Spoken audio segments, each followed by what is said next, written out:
I just welded without argon gas. I just welded with aluminum. So far, only finished these two. So I have 2 more holes that I need to finish. Look, you can see.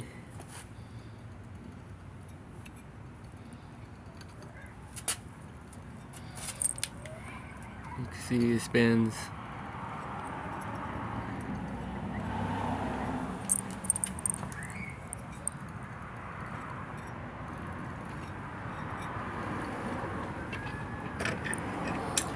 So let's take it out.